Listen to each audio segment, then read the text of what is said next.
I will guide you through the two diseases that kill 1 in 2 people over age 55 and the new omega-3 discoveries that may prevent death from these very diseases.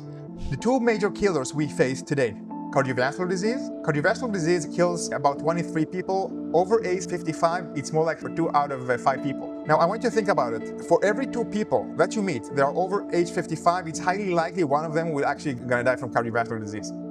The second disease that kills a lot of people is diabetes. 1 in 6 will be diagnosed with diabetes.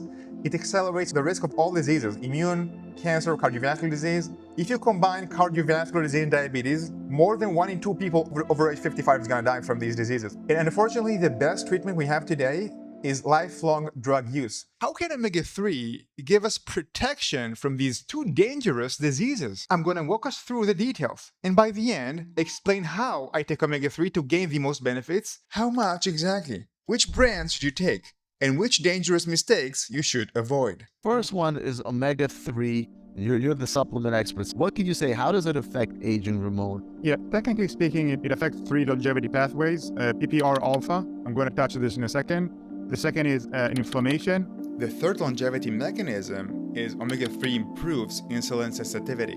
But my favorite one is the PPR alpha, because this PPR alpha is a longevity mechanism that also helps your body to burn fat. I want to speak about the importance of your ability to burn fat, because this is something that you need to preserve as you age. This is going to help you a lot, not just to stay young, but to stay healthy, and it's going to protect you from diabetes. Once I worked with a diabetic client, he didn't do any exercise, and I measured him before and after the program and improved his ability to burn fat, and he gained muscles and bones and strength. He actually became physically fitter without effort. One of the reasons is that his body basically stopped burning his muscles and bones. And in many ways, we gain weight as we age because we lose the ability to burn fat.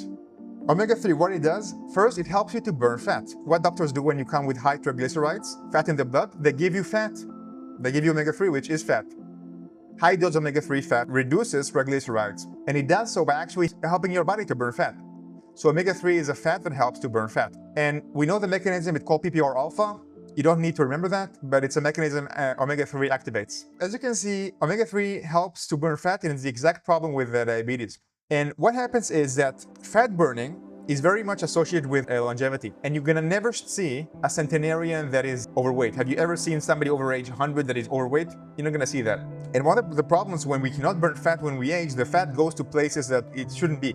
You probably noticed some of your friends that some people accumulate fat in their faces. So it's a place that the fat should not be. Another very dangerous place is our muscles. It's called in aging research, fat infiltration. And the reason is that the muscles, they lose the ability to burn fat, and the fat infiltrates the muscles. By preserving your ability to burn fat, you protect yourself from diabetes, you protect your muscle mass, your bone mass, and you also prevent this fat infiltration into areas where the fat should not be. So in essence, omega-3, I've been using it with my weight loss clients. It's a fat that helps to burn fat. Now, subscribe now to the Wellness Messiah channel to beat the race against time and aging. And what about the impact of omega-3 on inflammation? How exactly can oil in a capsule help you reduce your inflammation levels? This is Dr. Andre Huberman explaining the impact of omega-3 supplementation on his body. So I take over-the-counter fish oil. I know I feel better because I've done the experiment of going on and off. My mood is better. My joints feel better. I just feel better. And I like to think that my platelets are slipperier and they're cruising through any little obstructions in my veins or arteries. That's the image I have in my head. Dr. Huberman suggested omega-3 impact on his platelets because omega-3 reduces his inflammation levels. Chronic inflammation is a destructive process that on its own increases the risk of death from any cause. For example, this study found that chronic inflammation was associated with twice the risk of sudden cardiac death. In addition, inflammation affects your mood, your pain levels, your swelling, and the risk of cardiovascular disease and the rate of aging. Omega-3 and inflammation. Omega-3 acts as an anti-inflammatory hormone. People don't know that omega-3 actually, when you consume it, it feeds into a cascade that controls your inflammation levels. The mechanism is called the eicosanoids. You don't really need to remember that. Do remember that omega-3 reduces inflammation, which causes what we said, cardiovascular disease, plaque formation, and also is associated with diabetes as well. What omega-3 also does, insulin. Your body basically is a bunch of individual cells, 30 trillion cells that communicate with one another, and they have antennas. And what omega-3 does, it comes to your cell and it makes the signal more accurate. This improvement of signal is called improving insulin sensitivity. which in turn allows your body to reduce insulin levels. How can you know that you're more insulin sensitive? You do a blood test and you see that fasting insulin is lower, because this tells you your body can manage on lower insulin levels naturally. So it means that your body is very sensitive and use very weak signal. What happens when you follow the diets that most people follow? Then they get basically stronger signal that works to a lower degree. Omega-3, by the way, also improves the signal of all hormones. It's not just insulin. But this is the exact issue with cardiovascular disease and diabetes. Why would omega-3 and oil even affect all of that? It sounds too good to be true. This is what happens. That's important. Your body has three main inflammation pathways. Cytokines.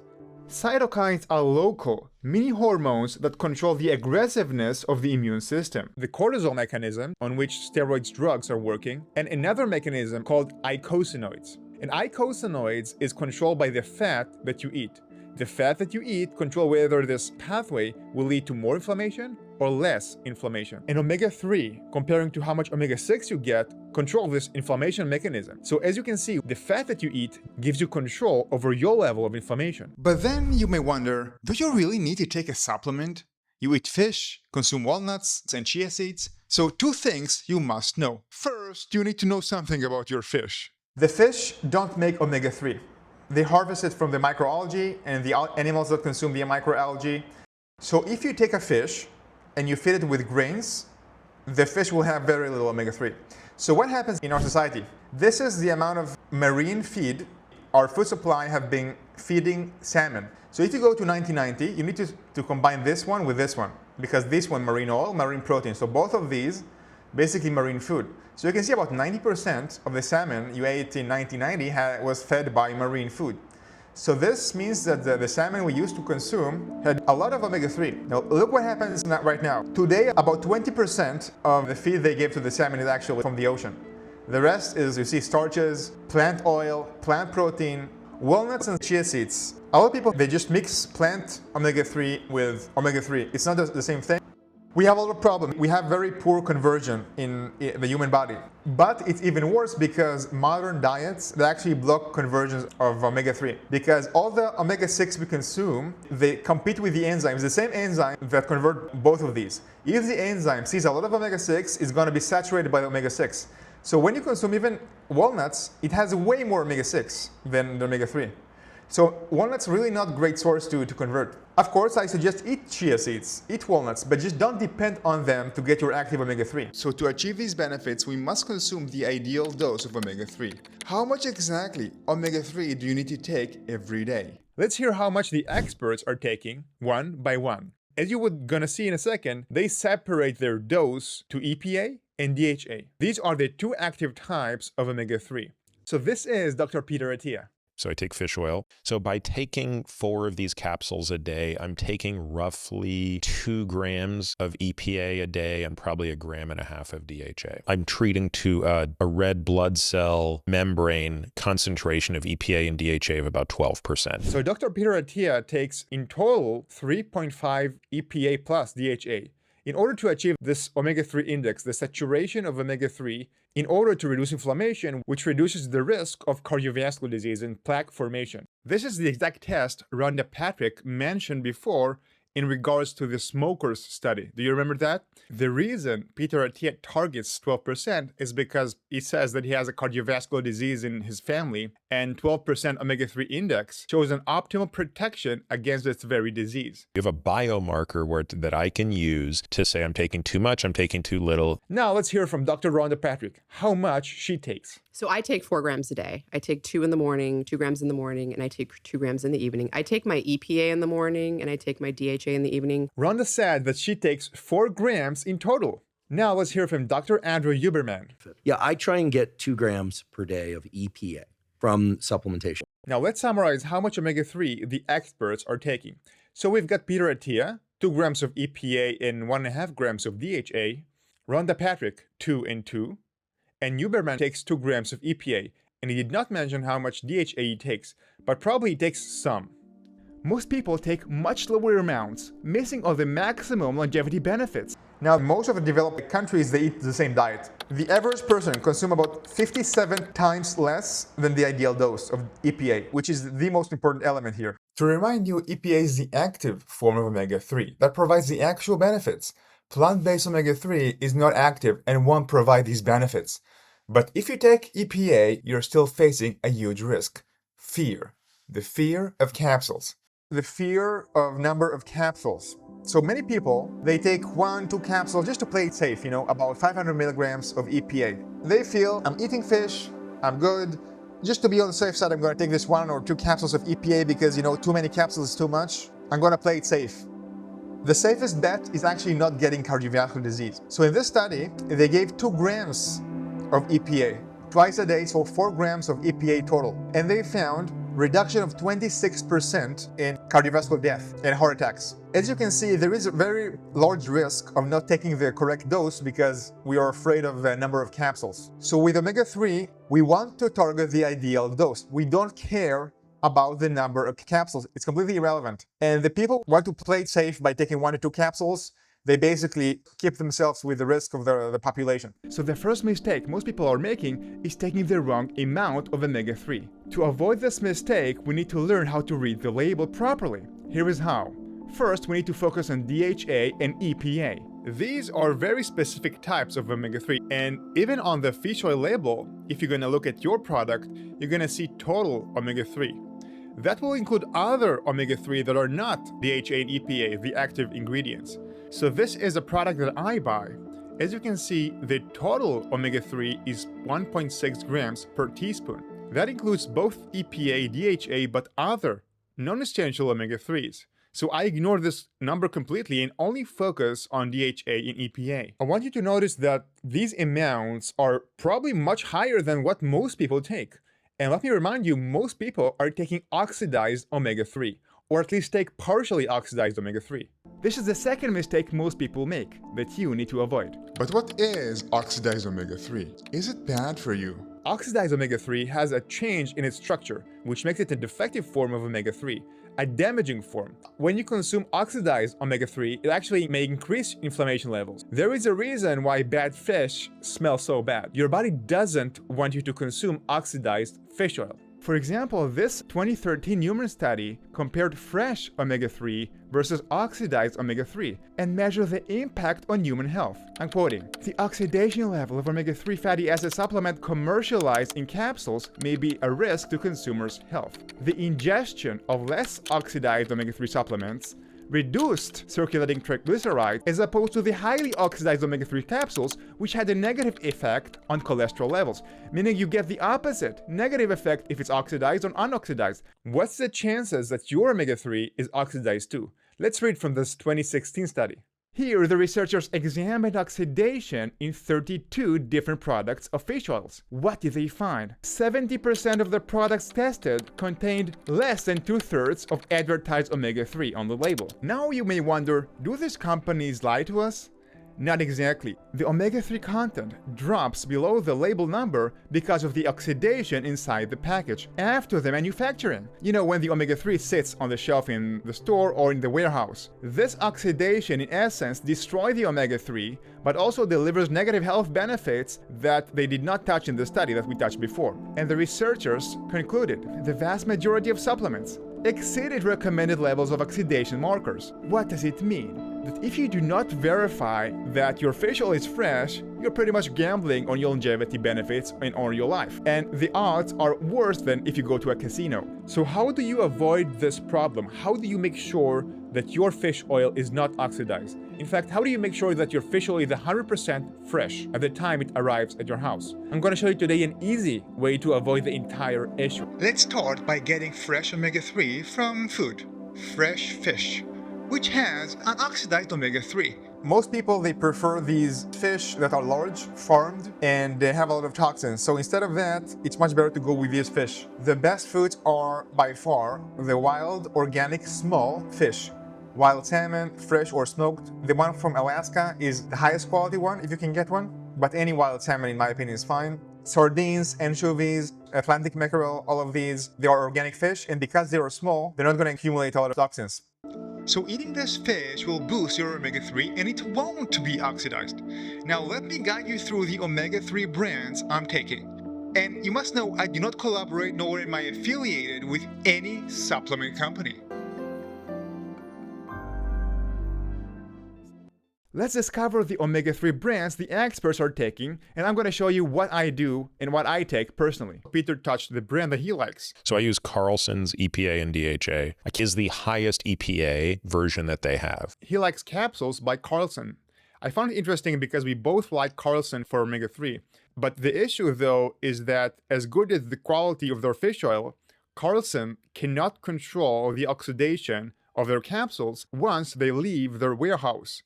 Hence, I prefer the liquid form, and I'm going to explain that in a second. Rhonda seems to agree with me. Let's discover the brand that she recommends. There's a really good fish oil brand called Metagenics, and they make something called Omagenics, and it's a liquid. So Rhonda recommends Omegagenics by Metagenics in a liquid form. And again, I agree. The only issue is the price. Omegagenics is very expensive, currently priced at $63 for a very small bottle of 150 milliliters. I prefer the more affordable Carlson in liquid form, which from what I have seen in real results with clients and also with my wife after her stroke, delivers better results over capsules. If you prefer capsules, then Omegagenics that Rhonda mentioned is a very good option simply because you can buy directly from them without having it sitting in a store. Now, there are nuances, critical nuances that you need to know how to select unoxidized fish oil in liquid and capsules. This is again from my course. Tell us a little bit about the tips in terms of oxidized and unoxidized fish oil that you could recommend to people. You have two options. One is to buy the glass container and in liquid form. If you buy that and from a reputable company, what they do, they put something that protects the oil from being oxidized. But the moment you open it, you have to keep it in the fridge and you have to consume it within 4 weeks. If you have to choose capsules, most people don't know that, but the capsule protects the fish oil from oxidation only in the fridge. So the gelatin works as a protective cover only in the fridge. Ideally, buy from a seller that stores the supplement in a refrigerator and refrigerate the capsules immediately upon receiving your package. You can try opening one capsule, smell it, and taste again. Personally, after I compared various capsules for rancidity, I noticed that a fresh omega-3 gives my body a relaxing effect. And also, there is no tingling sensation in my throat, so maybe you can use this guideline. So if you're getting capsules, keep the capsules in the fridge. Yes, definitely. But you don't know where it's been prior to getting to your house, basically. That's the problem. Yeah, this is why I prefer the liquid, because the liquid is safe until you open it. By the way, when my wife, she recovered from stroke, she improved very well on this Carlson product. I bought it and gave it to the doctors, and they give her via the NG tube. At some point, I bought high quality capsules and I squeezed them out because my wife couldn't swallow them, and she didn't improve during this time. It could be just association. This gave me more confidence. I mean, this is the right product to go with. Now, let's cover the third common mistakes most people make: buying the wrong omega-3 containing product. You see, fish oil is not the only omega-3 supplement that you can buy. Now let's analyze different omega-3 supplements and products, their benefits and also their downsides, including products for vegans. Because if you're a vegan, you may not be able to consume fish oil. Let's cover product by product, starting with krill oil. One of your original questions was krill oil versus fish oil. Yes. And DHA specifically in phospholipid form, it's more bioavailable if you're comparing exact quantity or concentration in triglyceride form versus phospholipid form. However, krill oil supplements are so low dose, and also krill oil supplements are notoriously rancid. I haven't found a good krill oil supplement. I pretty much stay away from it. I mean, if you smell it too, it just smells rancid. Krill oil. It's a phosphatidylcholine supplement with a bit of omega-3. Fish oil gives you the mass of omega-3, and krill oil will give the fish oil the delivery system of omega-3 into the brain. In other words, it will help you transport omega-3 to the brain better, but you're gonna get very little omega-3 to improve your omega-3 status. Amazingly, I watched Rhonda's interview after I recorded this segment, which is from my course. We've reached telepathically the same exact conclusions about krill oil. What about like krill oil? Like The issue with krill oil is that you get very little omega-3. Krill has the phospholipids. You get it in a better form, but a bit of it. In net, omega-3, you get very little. And I think the research supports more the amount than the form. There are debates about how protected it is against oxidation. Some says that it has perfect oxidation. Others says that there is something called astaxanthin. It's an antioxidant that's supposed to protect the krill oil. And let me ask you a question. fish oil. Is cod liver oil, would that be under the same category or no? Yeah. Same as fish oil.